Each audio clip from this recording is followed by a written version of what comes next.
Hello friends, नमस्कार। स्वागत है आप सभी का पीके एजुकेशन कोर्स पर। आज हम एक बहुत ही इम्पॉर्टेंट टॉपिक देखेंगे, बायोडाइवर्सिटी क्या है, जिसे हम जैव विविधता कहते हैं। कैसे एग्जाम में इसके क्वेश्चंस बनते हैं और किस तरीके से एग्जाम में ये बहुत ही महत्वपूर्ण रोल प्ले करता है। ये टॉपिक भले ही थोड़ा छोटा है, लेकिन बायोडाइवर्सिटी से क्वेश्चन हर एग्जाम में, ऑलमोस्ट सभी जितने भी एग्जाम होते हैं, चाहे वो यूपीएससी हो, चाहे वो यूपीपीसीएस हो, चाहे वो एमपीपीएससी हो, कोई भी स्टेट एग्जाम हो या छोटे से बड़ा एग्जाम, बायोडाइवर्सिटी से क्वेश्चन अक्सर कर उठ जाते हैं। तो ये बहुत ही महत्वपूर्ण टॉपिक है और आप इसको जहाँ पर भी अपने नोट्स बना रहे हों, मेरी आपसे रिक्वेस्ट है, इसमें जो भी पॉइंट्स आपको इम्पॉर्टेंट लगें प्लीज़ आप इनको ज़रूर लिखते रहें। और आज हम जानते हैं, देखते हैं कि बायोडाइवर्सिटी आखिर होती क्या है। देखिए, बायोडाइवर्सिटी का जैसे कि समझ में ही आ रहा है, आपको डाइवर्सिटी शब्द से ही चीज़ समझ में आ रही होगी कि विभिन्नताएं, किन चीज़ों में विभिन्नताएं, तो वो शब्द हो गया बायो और डाइवर्सिटी, ये दो शब्दों से मिलकर बना है। तो बायो का अर्थ क्या होता है? लिविंग वस्तु है या फिर लिविंग ऑर्गेनिज्म जिसे कहते हैं, लिविंग वस्तु है। और डाइवर्सिटी का अर्थ होता है डिफरेंट स्पीसीज, मतलब विभिन्न प्रकार की प्रजातियां। जितनी सारी प्रजातियां होंगी वो डाइवर्सिटी, उनमें सब में अलग अलग विशेषताएं होंगी, अलग अलग उनके गुण होंगे, अलग अलग उनके खान पान होंगे, अलग उनके रहने के लिए स्थल होंगे। तो इन सारी चीज़ों को ही हम कहते हैं, विभिन्न प्रकार की प्रजातियों में जो डाइवर्सिटी पाई जाती है और जो उनकी विशेषताएं हैं उनको कहते हैं हम डाइवर्सिटी। तो विशेषताएं और विभिन्नताएं मिलकर पूरा बना रही हैं एक तरीके की डाइवर्सिटी। जैव विविधता होती क्या है? जीवन और विविधता के संयोग से निर्मित शब्द है जो आमतौर पर पृथ्वी पर मौजूद जीवन की विविधता और परिवर्तनशीलता को संदर्भित करता है। जो पृथ्वी पर जीवन है, लिविंग ऑर्गेनिज्म का, उन सब के लिए ये चीज़ें दिखाता है कि किस तरीके से बायोडाइवर्सिटी है। अगर हम आसान भाषा में इसको बात करें और देखें कि बायोडाइवर्सिटी क्या है, तो जैव विविधता के बारे में सीधी सी बात ये आती है कि जीव जंतुओं की जातियों में पाई जाने वाली विभिन्न प्रकार की विभिन्नताएं या फिर उनकी विशेषताएं, यही एक तरीके की जैव विविधता है। आप अगर इस टॉपिक को थोड़ा सा भी समझने की कोशिश करेंगे तो बहुत ही आसान है और आपको बहुत ही इजीली तरीके से समझ में आएगा। तो विभिन्न प्रकार की विभिन्नताएं या विशेषताएं ही जैव विविधता कहलाती हैं। अगर बात करी जाए तो रेगिस्तान में अलग तरह के जीव निवास करते हैं। ये क्वेश्चन आपके लिए है कि आप बताएंगे जैव विविधता शब्द का सर्वप्रथम उपयोग किसने किया था। अगर आप नहीं बताएंगे तो अगले वाले वीडियो में मैं आपको बताऊंगी, क्योंकि एग्जाम में पूछा जाता है कि जैव विविधता शब्द का सर्वप्रथम उपयोग किसने किया था। वहीं जलीय क्षेत्रों की बात करें तो अलग तरह के जीव पाए जाते हैं। बिल्कुल सही बात है कि अगर रेगिस्तान जैसे एरियाज की बात करेंगे तो वहाँ पर अलग तरीके के जीव निवास करते होंगे, वहाँ भी डाइवर्सिटी होगी पर वहाँ अलग तरीके के जीव होंगे। और अगर हम जलीय क्षेत्रों की बात करेंगे तो वहाँ पर अलग तरीके के होंगे। जैसे कि हम समुद्र की बात करें तो वहाँ पर कोरल रीफ वगैरह बहुत सारी डाइवर्सिटी पाई जाती है। समुद्र क्या है, बहुत सारी डाइवर्सिटी, जैव विविधता के पूरे एक बड़े क्षेत्र कहे जाते हैं। तो जैसे इन सारी चीज़ों के है कि हर जगह रहने वाले जीवों की अलग अलग विशेषताएं हैं।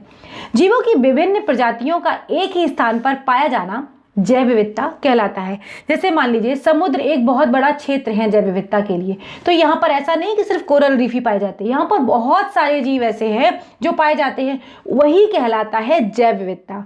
ये टॉपिक बहुत बहुत महत्वपूर्ण है, मैं बार बार बोल रही हूँ, इसको ज़रूर ध्यान से देखें और जहाँ पर भी नोट्स बना रहे हो वहाँ लिख लें।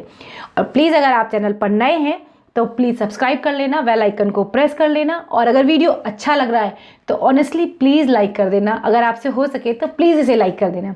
शेयर करने के लिए मैं नहीं कहती, आपकी मर्जी है, अगर आप करना चाहें तो अपने दोस्तों तक इसे शेयर कर सकते हैं। सन 2010 को जैव विविधता का अंतर्राष्ट्रीय वर्ष घोषित किया गया था। ये कई बार क्वेश्चन स्टेटमेंट में पूछा जा सकता है। जैव विविधता एक प्राकृतिक संसाधन है जिससे हमारे जीवन का संपूर्ण आवश्यकताओं की पूर्ति होती है। देखिए, जैव विविधता कोई ऐसी चीज़ नहीं है कि खत्म हो जाएगी तो मानवीय जीवन बच जाएगा, नहीं। हम कहते हैं, जब पर्यावरणीय बात करते हैं, पर्यावरण संरक्षण की बात करते हैं, तो हम अक्सर कर इन्हीं बातों पर विशेष गौर फरमाते हैं कि किस तरीके से हम जैव विविधता का संरक्षण करें, किस तरीके से जंगलों को बचाया जाए, किस तरीके से समंदर को बचाया जाए, किस तरीके से जो रेगिस्तान चीज़ें हैं उन चीज़ों को सुरक्षित रखा जाए। मतलब जहाँ पर जो भी स्पीसीज हैं वहाँ पर वो सुरक्षित रह सके, अपने जीव को संरक्षण उनको मिल सके। ऐसा ना हो कि धीमे धीमे सारी विविधताएं खत्म होती जाएंगी और मानवीय हस्तक्षेप इतना ज़्यादा बढ़ जाएगा कि वो स्पीसीज वहाँ पर नहीं रह पाएंगे और आखिरकार वो क्या होंगे, मर जाते हैं। फिर वो जब 50 साल तक कोई स्पीसीज किसी एरिया में नहीं देखा जाता है तो उसे विलुप्त घोषित कर दिया जाता है। तो सबसे ज़्यादा जो जैव विविधता का क्षरण की अगर हम बात करें तो वो सबसे ज़्यादा मानवीय हस्तक्षेप के कारण ही होती हैं। अभी देखते हैं आगे किस किस तरीके से है जैव विविधता को कितने भागों में बांटा गया है। जैव विविधता को बांटने की बात अगर करते हैं तो जैव विविधता 3 भागों में बांटी गई है। आनुवांशिक जैव विविधता होती है, एक होती है प्रजातीय जैव विविधता और दूसरी होती है पारिस्थितिकी जैव विविधता। अब देखते हैं जेनेटिक डाइवर्सिटी क्या है। जैसा कि आपको शब्द से ही समझ में आ रहा होगा कि जेनेटिक डाइवर्सिटी का मतलब है गुणसूत्रों पर आधारित, जो उसके जन्म से ही गुणसूत्र है उन पर आधारित होती है। जब एक ही प्रकार के जीव जंतु जैसे पक्षियों और जानवरों में विभिन्नता पाई जाती है तो वह आनुवंशिक विभिन्नता कहलाती है, ये जेनेटिक डाइवर्सिटी कहलाती है। जैसे कि पौधे हो गए, जीव हो गए, कवक हो गए, सूक्ष्म जीवों में हो गया, निहित जीवों की जो विभिन्नता है, जो जीन होते हैं इनके, इनमें विभिन्नता दिखाई देती है। अगर आप हमसे पीडीएफ के लिए जुड़ना चाहते हैं तो आप हमें पीके एजुकेशन कोर्स पर ज्वाइन कर सकते हैं टेलीग्राम पर, और फेसबुक का लिंक नीचे दिया हुआ है, आप हमें फेसबुक पर भी ज्वाइन कर सकते हैं। फेसबुक पेज है हमारा, आप उस पर हमें ज्वाइन कर सकते हैं। सभी विभिन्न मौजूदों, अब देखते हैं पारिस्थितिकीय तंत्र की बात करी जा रही है। बायोडाइवर्सिटी क्या है? एक तरीके का ये पारिस्थितिकी तंत्र होता है। अब देखते हैं जैसे कि सभी विभिन्न मौजूद आदिवासों तथा वासो स्थान को दर्शाती है, जितने भी स्थान है उनके बारे में बताती है। जैसे कि उष्णकटिबंधीय या समशीतोष्ण वन हो गए, गर्म और ठंडे रेगिस्तान हो गए, आर्द्र भूमि हो गई, नदी, पहाड़, तालाब, प्रवृत्तियाँ, ये सब क्या है?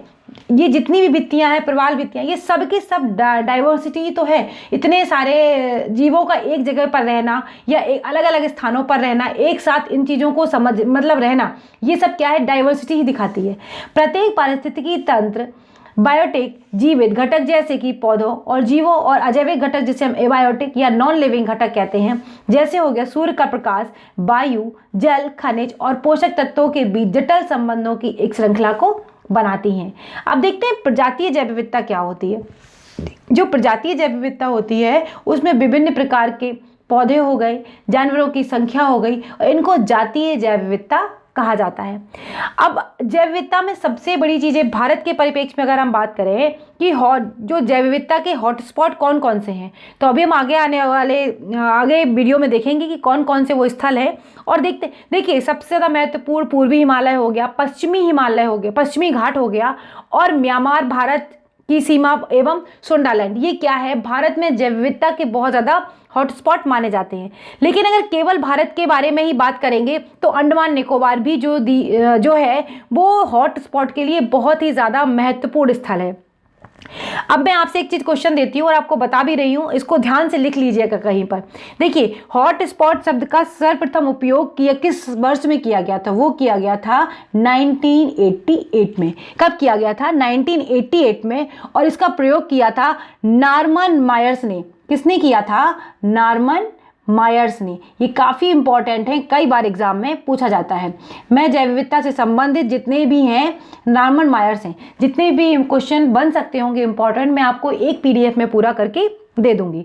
तो अब देखते हैं कि जैव विविधता का महत्व तो क्या है। देखिए जैव विविधता का महत्व तो बहुत ही ज़्यादा है, ये बात आपको समझ में आ रही है।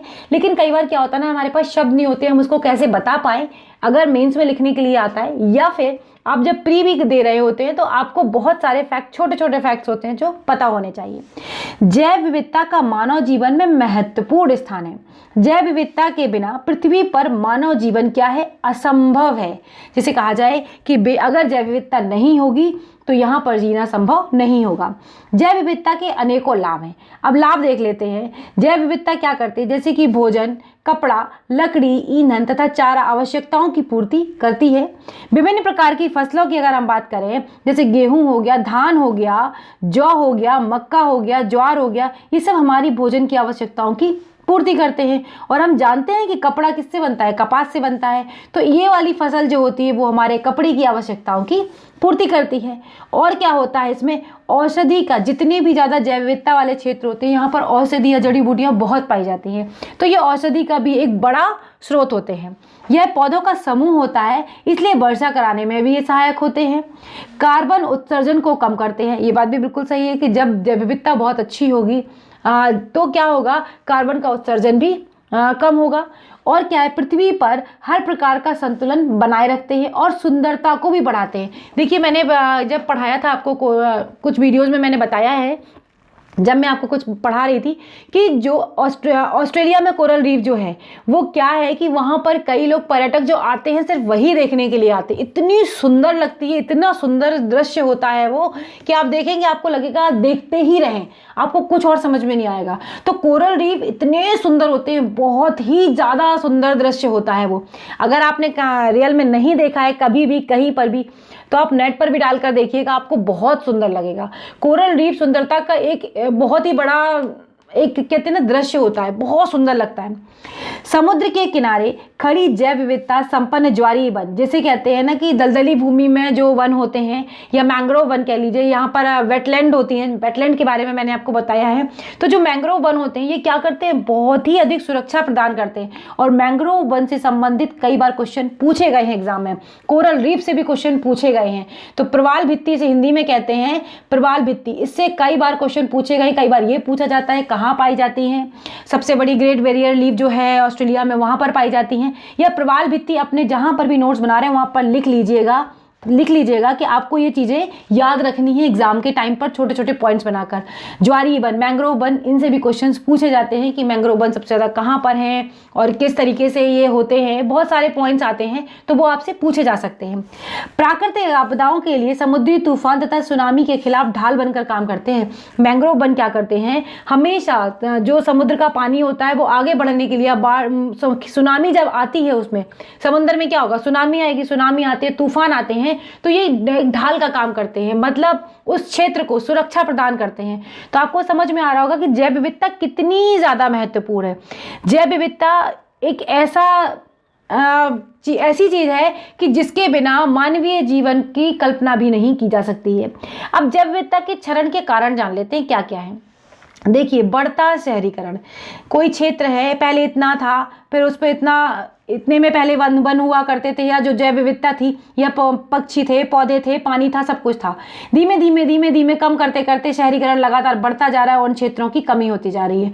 तो होगा क्या कि बढ़ता हुआ शहरीकरण जैव विविधता को घटा रहा है, मतलब बहुत ही ज़्यादा कम कर रहा है।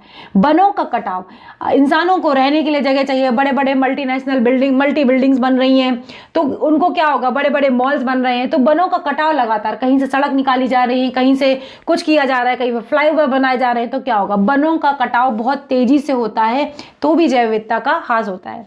वैश्विक तापमान में वृद्धि, सीधी सी बात है, जब वृक्ष कटेंगे तो पर्यावरण अगर अच्छा नहीं होगा तो वैश्विक तापमान, ग्लोबल वार्मिंग बढ़ेगी ही बढ़ेगी। जब ग्लोबल वार्मिंग बढ़ेगी तो जो जीव की सहने की क्षमता है, चाहे वो सर्दी सहने की क्षमता हो, चाहे वो गर्मी सहने की क्षमता हो, उसमें डिस्टर्बेंस पक्का आएगा। जैसे कि हम सभी जान रहे हैं कि because of global warming glaciers पिघल रहे हैं, और अगर ग्लेशियर्स पिघल रहे हैं तो टेम्परेचर हर वर्ष 1 या 2 डिग्री अगर बढ़ रहा है तो 10 साल में ये कितना ज़्यादा बढ़ जाएगा। तो जहाँ पर जो प्रजातियाँ रह रही हैं उनके लिए उस एनवायरनमेंट को झेलना थोड़ा मुश्किल हो जाता है और उसमें सर्वाइव नहीं कर पाती हैं, तो वो मरने लगती हैं। तो सीधी सी बात है, वैश्विक तापमान कहने को सिर्फ एक शब्द है, लेकिन वैश्विक तापमान से आपको पूरी चीज़ समझ में आ जाएगी कि किस तरीके से एक साथ पूरा ये चक्र है कि अगर वन कटेंगे तो पेड़ पौधे नहीं रहेंगे, पेड़ पौधे नहीं रहेंगे तो तापमान बढ़ेगा, तापमान बढ़ेगा तो क्या होगा, वापस से वही सारे स्पीसीज मरने लगेंगे, और जब स्पीसीज मरने लगेंगे तो क्या होगा, इंसानों की ज़िंदगी पर भी फर्क पड़ेगा और उसे वो जो सुविधाएं उसकी हैं वो उसे नहीं मिल पाएंगी। लेकिन विकास की होड़ में कई देश ऐसा करते हैं कि वो जो पर्यावरण संरक्षण है उनको ताक पर रख देते हैं। ठीक है, विकास बहुत ज़्यादा ज़रूरी है, ये हर देश के साथ है, लेकिन जैसे आप यूरोप की अगर बात करें या फिर आप और कंट्रीज़ की बात करें, यहाँ पर क्या है कि अगर एक पेड़ काटा जाता है तो उसके एवरेज में कम से कम 10 पेड़ लगाए जाते हैं। यहाँ पर घर हैं, पॉपुलेशन भी ठीक है, लेकिन ऐसा नहीं, इंडिया जितनी पॉपुलेशन नहीं है, पर फिर भी यहाँ पर एक चीज़ है देखने को ये मिलती है कि बहुत ज़्यादा ग्रीनरी कर रखी है और लोग इतने संवेदनशील हैं, लोग इतना ध्यान रखते हैं कि पेड़ पौधों को ऐसे ही नहीं काट देते हैं, या यहाँ पर बहुत सारी चीज़ों को सजो के रखा जाता है। प्रकृति की जो सुंदरता है उसको एक तरीके से बिल्कुल मेंटेन किया गया है, जो कि भारत में कई बार देखने को नहीं मिलता है। इंडिया में क्या करते हैं लोग, आज गर्मियाँ शुरू हुई हैं, गर्मी का मौसम जब आता है, स्पेशली मैं थोड़ा सा टॉपिक से हटकर बात कर रही हूँ, लेकिन ये बहुत ज़रूरी है। होता क्या है, पेड़ लगाए गए, ये सड़क के किनारे आपको पेड़ दिखेंगे, बहुत अच्छी ग्रीनरी लगेगी, लेकिन ना ही इनको प्रॉपर पानी दिया जाएगा, ना ही इनको प्रॉपर खाद दी जाएगी, ना ही इनकी देखरेख करी जाएगी। तो आने वाले मौसम में क्या होगा, ये सूख के फिर खत्म हो जाएंगे। फिर जब गर्मियां आएंगी, फिर इनके लिए पैसा पास कराया जाएगा, फिर गमले लगाए जाएंगे, फिर सारा अरेंजमेंट किया जाएगा, लेकिन इनको पाला नहीं जाएगा। तो जब तक आपने जो पेड़ लगाया है, उस पेड़ का अगर संरक्षण नहीं करेंगे, आप उसको देखेंगे नहीं, सजोएंगे नहीं, जब तक वो की बड़ा ना हो जाए, जब तक वो जमीन से ही पानी या चीजों को नहीं सोखने लगे, तब तक उसकी रक्षा करनी पड़ती है। तो मेन चीज क्या है कि अगर आपने प्रकृति में एक पेड़ काटा, तो एटलीस्ट कम से कम उसके रिप्लेसमेंट पे आप एक तो लगाइए। पर पेड़ धड़ाधड़ कटते चले जा रहे हैं, और हो क्या रहा है कि जितने ज्यादा पेड़ कट रहे हैं, उससे ग्लोबल वार्मिंग, पॉल्यूशन, हर चीज ही बढ़ रही है। आप देखिए ना, कितने ज्यादा पॉल्यूशन दिल्ली में होता है, सांस लेना मुश्किल हो जाता है। हर इंसान को अपनी समस्या दिखाई देती है, लेकिन ये सोचता है कि सिर्फ मेरे करने से कुछ नहीं होगा। लेकिन एक एक व्यक्ति अगर ऐसा सोचेगा कि मेरे करने से कुछ नहीं होगा, तो आगे कैसे काम चलेगा। अगर हर व्यक्ति ये कदम उठा लेता है, हम कह रहे 50% लोग भी अगर ये काम करते हैं, तो भी बहुत कुछ। पॉलिटिकल जरिए से मत करिए कि मैं फोटो खिंचवाऊंगा या मैं व्हाट्सएप पे स्टेटस लगाऊंगा, ये नहीं। अगर आप वाकई सोचते हैं तो प्रकृति में थोड़ा सा साथ देना और गंदगी को बचाना, ये सारी चीजें बहुत बड़ा रोल प्ले करती हैं। वैश्विक तापमान के बारे में मैंने आपको पूरा एक चैप्टर ग्लोबल वार्मिंग का बताया हुआ है। जिन लोगों ने नहीं देखा है, आप जाकर लिंक में वहां से उसे देख सकते हैं। दूसरी बात आती है प्लास्टिक प्रदूषण की। प्लास्टिक पोल्यूशन इतना ज़्यादा फैल चुका है, तभी इतनी ज़्यादा मैंने प्लास्टिक पर पूरा निबंध बताया था आपको, वो भी आप जाकर वीडियो में देख सकते हैं। प्लास्टिक पोल्यूशन, हर काम प्लास्टिक में होता है। दूध की थैली से लेके घर के रोजमर्रा के जो भी काम है, सब कुछ प्लास्टिक पर ही निर्भर है। लेकिन इनको गलाना और इनका रिसाइकलिंग भारत में बहुत आसान नहीं है। तो होता क्या है, 10% भी इनकी रिसाइकलिंग नहीं होती है, और बाकी 90% प्लास्टिक ऐसे के ऐसे ही जो एनवायरनमेंट में है वो रह जाती है। और हम सभी जानते हैं कि प्लास्टिक गलती नहीं है आसानी से। अगर ज़मीन में जाती है तो उसकी उर्वरकता को ख़राब करती है, और अगर एनवायरनमेंट में ऐसे ही जला दी जाती है तो वो पॉल्यूशन के रूप में पूरा एयर में फैल जाती है। तो प्लास्टिक, हर चीज़ प्लास्टिक में पैक होके आ रही है, लेकिन फिर भी इतने प्रचार चलते हैं, इतना लोगों को सजग किया जाता है, पर लोग है ना, जो जनता होती है उसी के ऊपर डिपेंड करता है। देखिए, कोई भी पॉलिटिशियन या कोई भी पार्टी या कोई भी नेता कभी भी आपको अपनी जड़ों में क्या ठीक रखना है, क्या नहीं रखना है, ये नहीं सिखा सकती है। लेकिन ये एक आम नागरिक का आप अगर एक आम नागरिक हैं, तो आपका ये कर्तव्य बनता है कि अगर आपके हाथ में प्लास्टिक है तो कैसे उसे यूज़ करना है और उसका क्या करना है, कहाँ आपको फेंकनी है, ये चीज़ें आपको डिसाइड करनी होंगी। कई बार चीज़ों का दोबारा भी उपयोग किया जा सकता है। सिंगल यूज़ प्लास्टिक के पीछे कितना ज़्यादा वीडियो बनाए गए थे, उस टाइम पर मैंने भी वीडियो डाला था कि सिंगल यूज़ प्लास्टिक, आपने सब्जी खरीदी पॉलीथीन में और आपने उसको ऐसे ही थ्रो कर दिया। तो इन सारी चीज़ों से भी एनवायरनमेंट को बचाया जा सकता है, जैव विविधता को बचाया जा सकता है। छोटे छोटे कदम से ही कई बार ना दुनिया बदलती है, तो इन चीज़ों को बहुत ध्यान में रखना चाहिए। एक आम नागरिक होने के नाते ये सिर्फ मेरा मकसद टॉपिक पढ़ाना नहीं था, टॉपिक के साथ साथ मेरा मतलब ये भी था कि आप किस तरीके से लोगों को अवेयर कर सकते हैं। अगर मेरे इस टॉपिक को देखते हुए कोई 2 व्यक्ति भी अगर आप बदल लेते हैं, अपने आप को थोड़ा सा भी बदल लेते हैं, तो शायद बहुत कुछ धीमे धीमे ऐसे ही बदलता है। जैसे कि वनों में आग लगना, हमने देखा था कि ऑस्ट्रेलिया के जंगलों में आग लग गई थी, कितनी स्पीसीज, कितने पेड़ पौधे जल गए थे, पूरा का पूरा एरिया जल के राख हो गया था। तो क्या होता है, कई बार टेम्परेचर बहुत ज़्यादा हाई होता है, या फिर मानव आगजनी के कारण भी हो सकता है। किसी व्यक्ति ने अगर बाहर स्मोक किया या कुछ किया और टेम्परेचर किसी दूसरे तरीके का है, और उसने अगर धोखे से भी कोई तीली फेंक दी या कुछ हुआ या किसी और तरीके से, तो पूरे के पूरे जंगल क्या होते हैं, जल के राख हो जाते हैं। उत्तराखंड की तरफ भी हम देखते थे वीडियोज़ में, कई बार न्यूज़ में भी देखते थे कितने जंगलों में आग लग गई है। तो ये सारे प्रकृति के संरक्षण है, अगर इनको नहीं संरक्षित किया जाएगा तो ये पहली और लास्ट वाली ही पीढ़ी है जो हम लोग इसको सुधार सकते हैं। अगर हमने इसे अभी भी नहीं सुधारा तो हमारी आने वाली पीढ़ियां बहुत ही ज़्यादा इसके लिए परेशान होंगी, और शायद अलग ही तरीके के स्ट्रगल होंगे जो हम आज कर रहे हैं उससे भी कई गुना ज़्यादा। सपोज करिए दिल्ली में अभी जो पोल्यूशन रहता है वो 2 से 3 महीने रहता है मैक्सिमम लेवल में, जिसमें हम सांस भी नहीं ले सकते। अगर यही पोल्यूशन बढ़ के 6 से 8 महीने पहुंच जाएगा, और हमारे आने वाले समय में, यानी जब तक हम बुजुर्ग होंगे तब तक शायद अगर ऐसा ही रहा तो ये ऐसा ही हो जाएगा। और अगर ये 12 महीने अगर ऐसा ही रह गया तो दिल्ली में रहना कितना मुश्किल हो जाएगा, लोग जी नहीं पाएंगे। हाँ, हो सकता है धीमे धीमे लोग अडॉप्ट कर लेते हैं चीज़ों को, लेकिन उसमें बहुत टाइम लगता है, और गलत चीज़ को अडॉप्ट करने की क्या बात है। तो पॉल्यूशन किस तरीके से कम होगा, क्या क्या चीज़ें हैं, उन चीज़ों पर विशेष गौर फरमाने की आवश्यकता होती है। विदेशी मूल की भी वनस्पतियाँ होती हैं जो आक्रामक तरीके से फैलती हैं और देसी जो वनस्पतियाँ होती हैं उन पर पूरा तरीके से कब्जा कर लेती हैं। अब देखते हैं इसकी जैसे पर्यावरणीय समस्याएं क्या क्या आती हैं। मैंने बताया था प्लास्टिक अपशिष्ट, जो प्लास्टिक वेस्ट होते हैं, माइक्रो प्लास्टिक होती है, क्लाइमेट में चेंज होता है, बढ़ती आबादी, ओवर पॉपुलेशन, किसी एरिया में रहने की आवश्यकता है कि यहाँ पर 50,000 लोग रह सकते हैं, अब अगर वहाँ पर 1.5 लाख लोग रह रहे होंगे तो कैसे उसको मैनेज किया जाएगा। तो इन चीज़ों के लिए भी बहुत, अगर उसमें 1.5 लाख, ओवर पॉपुलेशन सबसे ज़्यादा बड़ा फैक्टर है स्पेशली इंडिया के लिए, क्योंकि पढ़ी लिखी आबादी बहुत कम है।